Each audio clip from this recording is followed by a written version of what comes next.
going on, guys? Welcome back to Clash of Clubs.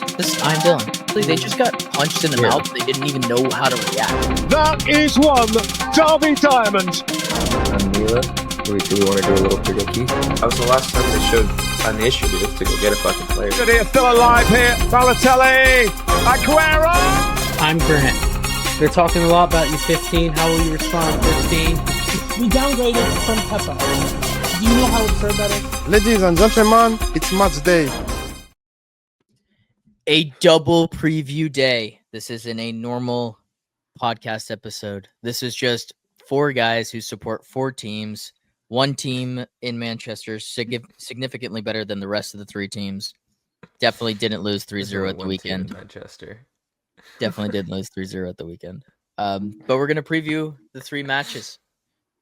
Or the two matches. Facundo, thanks for coming along. Whenever we need Arsenal propaganda or to talk shit on somebody, we just bring you in. Dude, once in a lifetime weekend for cock, like I said. This is a once in a lifetime weekend for cock. Yeah, we don't have a normal intro. I need a hashtag. The once in a lifetime cock hashtag. Jesus. Oh, that's Dylan kicked himself out. I kicked myself out. Oh, you want to ask Facundo? You can ask Facundo, Mila. There we go. He's clearly starting off. The double admin is biting us in the ass. Yeah, this isn't good. I'm going to tell you that when we switch to the Chelsea and United preview, which is going to happen at the latter portion of the episode, that's going to happen again. But I will put everyone back in once we get to that point. Anyways, the blue team from Manchester and the red team from London are playing each other. Yeah, you guys take it away. It's your guys' teams. I got nothing more to say. Go for it. You want to go? I'm going first. Yeah. Okay. I don't know how to feel about this game. There's a lot of emotions up and down, I think. First off, they slapped us up last year. I would hope that there's a sour taste in the mouth, a bitter taste in the mouth. And they want that get back, but also we have a game on Thursday, and then we play Arsenal on Sunday. They played yesterday.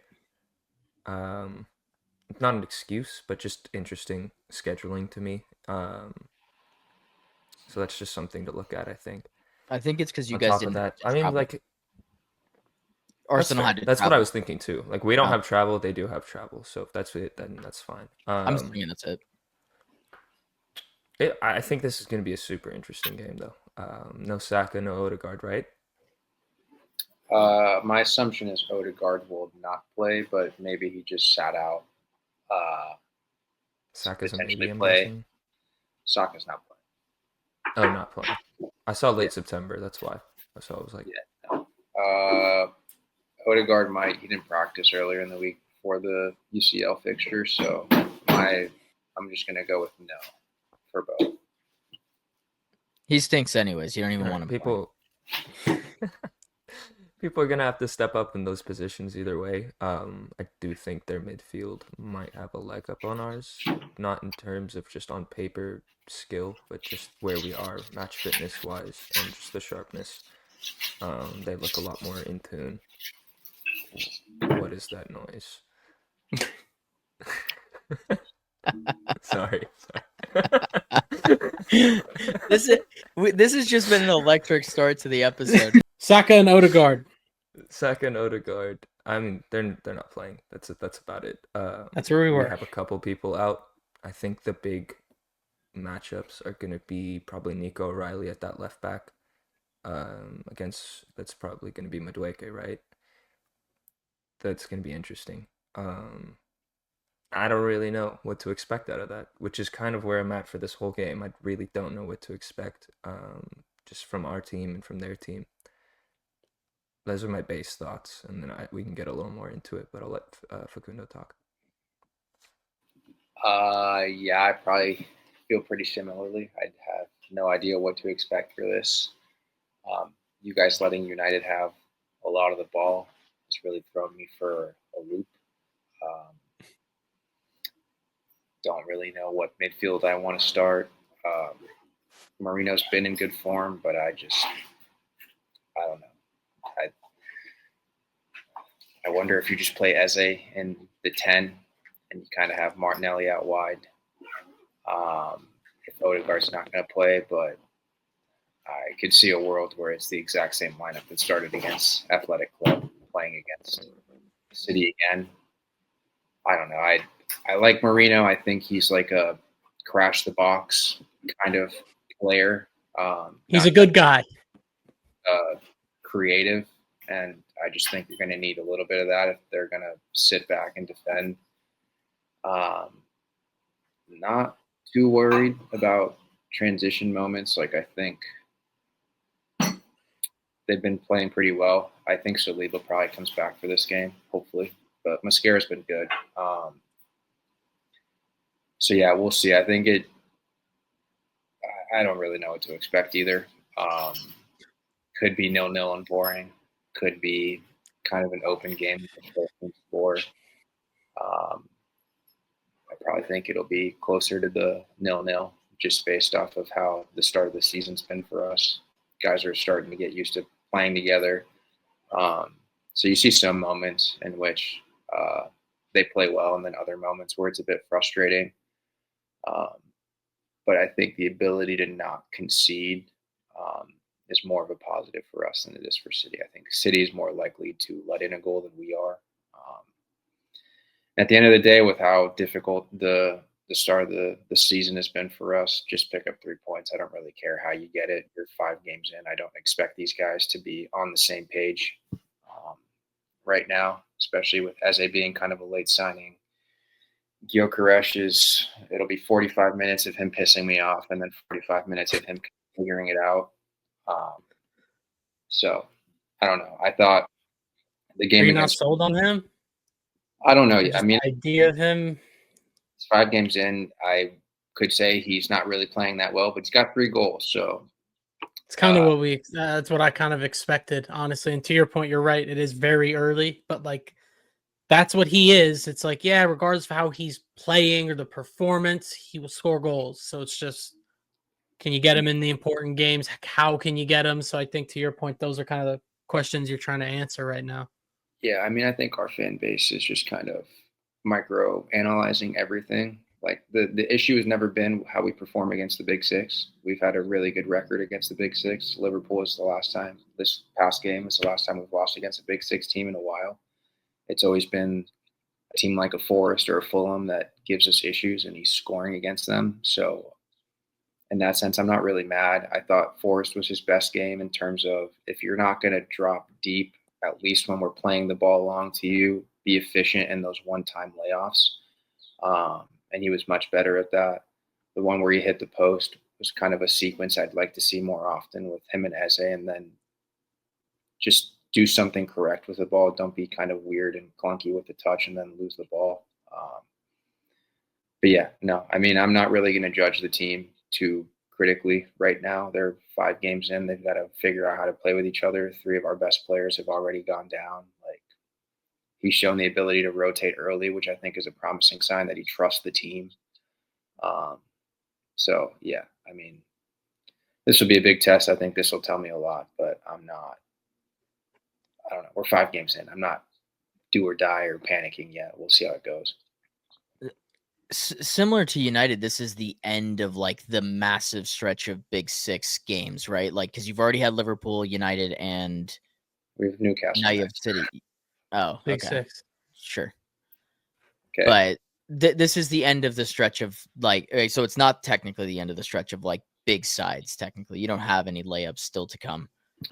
I can double check, but from the top of my memory, I think the only one that we really got next is Newcastle, and then we've got a couple of okay fixtures up until we play Spurs in November. But yeah, so I mean, a lot of those were all 3 of them are away from home. That's a super weird scheduling thing, right? Or is this one we got 4 straight away games where it happens. We're playing at the Emirates this week against City, but it'll be at St. James's Park. We play Newcastle next week. So That's an interesting way of looking at this match, because the 2 matches so far against Big Six opposition, you guys have played away from home and have conceded possession, which is not an Arsenal trait, right? Like United had possession and Liverpool. I mean, Yeah. the Liverpool game was more 50-50, 50-50, yeah.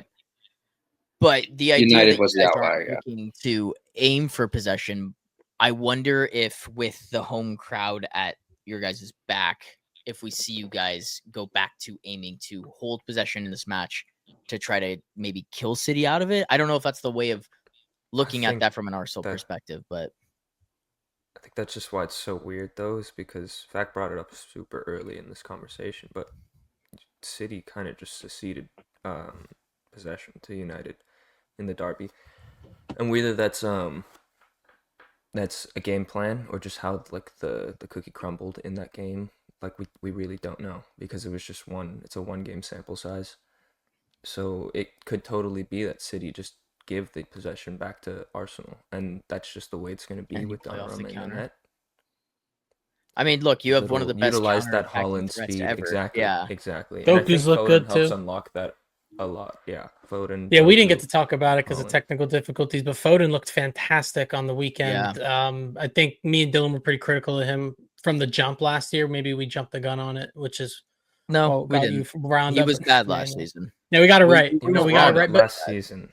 point being, the year fine. before, Yeah. point being, the year before he was the player of the year, and he was that good. There's a reason he won that award. And again, it's been 1 game, but he looked much more like that guy. Yeah, in he that did. last game. So I think that's Conversation could important. be- Get him going. Build on that. Mhm. Another big game. What do you have? And especially with missing attackers due to fitness, I mean, he's got to get that opportunity more than likely. So I think that can be a big game breaker. It kind of sucks that we're doing this before the Napoli game, because I think that's going to indicate a lot. I don't know if I don't Foden think plays he'll play. Thursday and Saturday or Sunday. I don't think he'll play tomorrow. Okay, so then I mean, it makes sense to. I don't think Rodri prioritize plays places. tomorrow. Yeah. There's no way that guy plays 2 games in the span of. Oh yeah, 4 on that. days. It's not happening. No chance. Rodri's out, so Nico G is probably going to go in. Yeah. Probably Rangers An Italian will play team in both. I don't, maybe Bernardo in that midfield also, and then no Bernardo on the weekend, which I could totally see. Is Kova hurt? Kova is supposed to come back to training, I think. So Oh yeah, he's not not yet gonna be then. playing in this game. What about Calvin Phillips? He's not registered for the Champions League. I Ah. already looked into this. Aw. Yeah. So I think, like you were saying, it is going to be really telling what happens in the Napoli starting lineup, and just how we take that game and how we're going to approach the Arsenal game. Yeah, you But probably it's way to prioritize win. Arsenal away. I would assume so, because if we don't win that, the Premier League's kind of out of reach. If we drop 3 Versus points, I think Champions it's League, you got pretty- 7 more. Exactly. 3 losses in the first couple games for a title challenger is unacceptable. Yeah, So it's if we pretty lose tough. this to Arsenal, we're out. I'm not really worried about that. It's kind of just what the cards we dealt ourselves. We didn't play good enough in some of those games. But I think we need the 3 points, whereas with Arsenal, I don't think they need it as much. So I'm hoping that it's really all mentality from this point out for me. Sure. I just want to see dogs and killers with hunger. And it looked like we had that against United, but that's easy to say when you're playing your local rival. All right. But a lot of what I've been seeing is that Donnarumma, yes, he's a great shot stopper, but a lot of the reason we brought him in is his energy.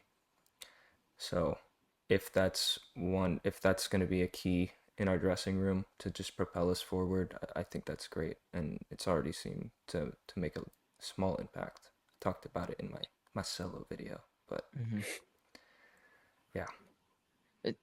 Facundo, from an Arsenal perspective, how do you want to see them approach this? Do you want to control the ball? Do you kind of want to play the run and gun style that they've been playing more of recent? What do you want to do at home? What would you like to see? I'm done predicting how we're going to play. I think there's been a couple of times where I've said, like, I'd like to just see us go for it, but I don't. Not that we're not trying to win games. I think we are. It's just different from what I want to see, like just more risks. But I don't know. I think with the way the team is currently set up, how we press City and if we're successful in our press, I think dictates the outcome of this game because you have players in Noni and Gyökeres and Eze, in which they're not really moments of transition, but if you can turn the ball over quickly, you're kind of in a transition right there. Like how fast and efficiently can you create a chance off of a turnover? And I think that's kind of the key to the game. But yeah, I don't know. I don't want to take too much away from City playing United just because I think United is susceptible to counters. So it's just kind of the game plan against them. Like even when we played them, like we were really bad, but you could see like if we were executed one of those, we probably would have scored because it was just like 3v2, 3v1 pretty much every time, except we just shit the bed. So I don't really know. It's just obviously the game in which we won 5-1 last year is the outlier every time we've played City. So like I don't want to think that we're going to go ahead and do that again. Imagine it'd be interesting to see if he just keeps Eze out wide and he finally trusts Nwaneri to start a game. But I just think the success is in the press. I don't love the Eze out wide thing. I think that's a different conversation just because we haven't seen enough of the dynamics of it yet. I think it's too early to fully deep dive and look into that too much. But I think what's important, obviously, with the injuries, but what I've kind of been complimentary on with the window and the business they did is you can rely on these guys in the squad now, or at least that's the thought, right? Whereas in the past, Saliba goes down, you're fucked. Odegaard, Saka, same thing versus now. Madueke is not Saka. I think you can see the difference in that, but he's not oh my goodness, we cannot play the way we want to play anymore. You can still play the way. It's not going to hurt you the way it did in the past. I think you have ample coverage there. Again, Mascara is not Saliba, but it's not a gaping hole in your squad as soon as one guy goes down. So I think that's what's really what I'm learning from Arsenal's early start to the season, and then got to give it a little more time before we kind of deep dive or look into who's playing where and what, are they getting maximized, all those conversations. I think it's just really too doing early this for that. 2 games into this guy's career. Really. I just said it's too early for that, bro. Listen. So then why bring it up? Hold on. I'm on the opposite to make sure other people process, don't get reactionary. I would hate if that happened. I do think Eze should be playing the wing in this game, just based on our right back personnel. Not with he Kusanov. Should be able to he can skin him alive. Kusanov is not a width defender. He's a great center back and a great aggressive player. And if guys try to beat him for speed or strength, like he will win that battle. But I think Eze is a little more tricky with it. Like he'll have a little more control of the ball rather than just an athletic, physical battle on the wing. And that's where I think Kusanov will struggle. That's if Kusanov even plays. That's a good point. We could play either Nunes or Rico, and I think the same goes for them. Yeah, it's not the ways that Kusanov is a great outside back. They're not that good in those positions.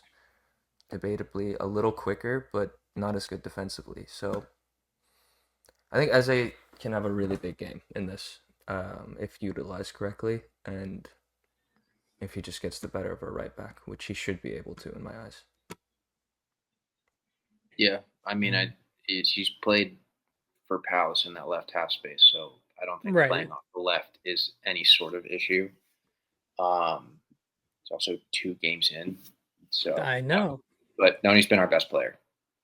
Yeah, it's quite literally that simple. So the depth has improved, and he clearly trusted, considering he rotated against Forest. I think that shows a sign of growth from him and trust in the squad. I think once Hincapié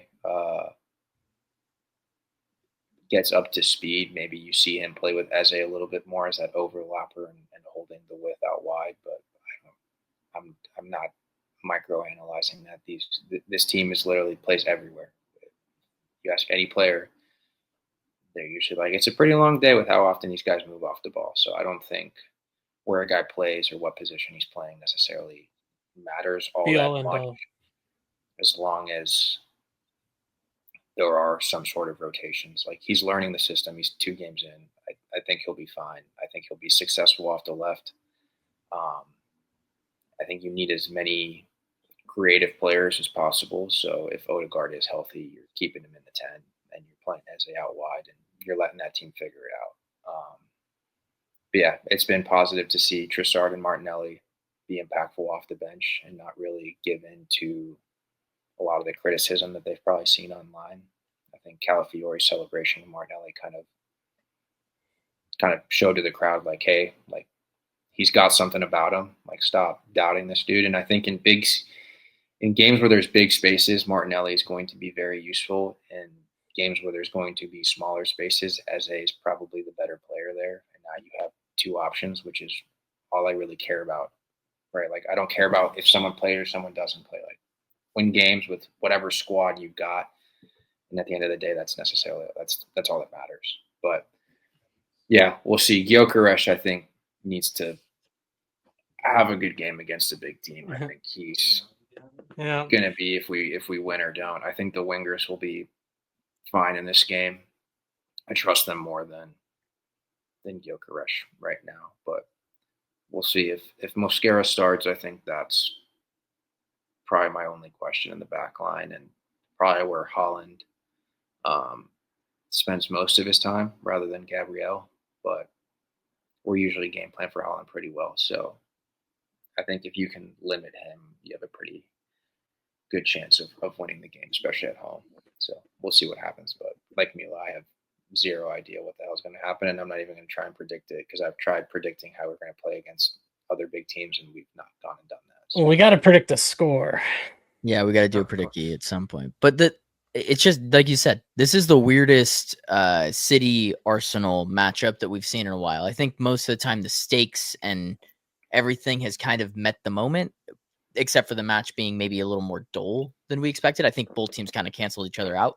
Where both sides are currently at in their current forms, like I can't really rationalize any real ideology with either, because there's a good chance that Arsenal take possession. There's also a legitimate chance that they sit back and play off the counter. Same goes for City, and that makes it super hard to tell, like, this player is going to be an impact, and I can tell this player is going to be an impact. Because honestly, I don't know. Like, most games, I'd probably say, yeah, like, Haaland and Foden are going to be super impactful. But in this match in particular, it might be Ruben Diaz that's, like, the guy, because you guys are going to soak in all this possession. Like, I really don't know. Donnarumma. If Donnarumma makes saves, then, which I've seen. Seen it before, yeah.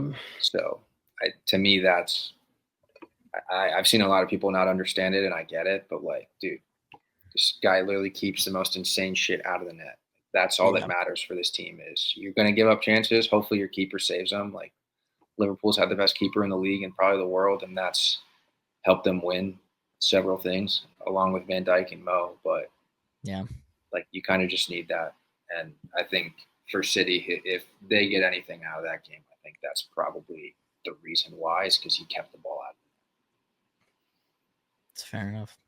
All right, let's do a predicky in the one Manchester City Arsenal game that none of us can really get a grips on. So, Grant, we'll start with you. I'll go next, and then we'll flip it up top to Facundo, and then Mila can cap it off.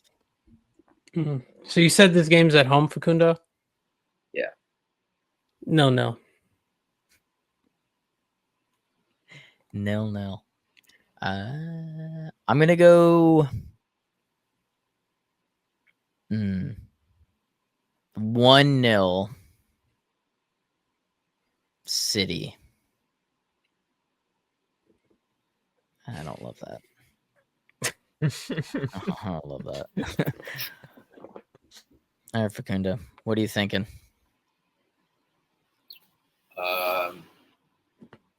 Good Lord.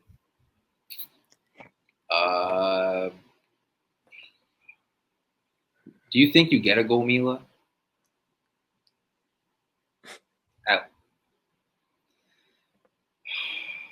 I'm either 2-0 or 2-1. I think that's probably where I'm at for us, if I needed to clarify that. But yeah. Pick one. So that we can put it on the predicky. 2-0. Oh, fuck. I forgot about the predicky counter. All right. I'm still swinging for the fences. You have to. Hey, man.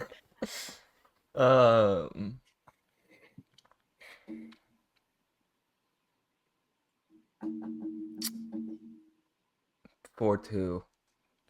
Nice. I'm There's laughing a Sure. lot of there's a lot of Great. hate in there, so I'm hoping it wins. Hate wins. The hate We wins. concede 4, I'll be utterly shocked.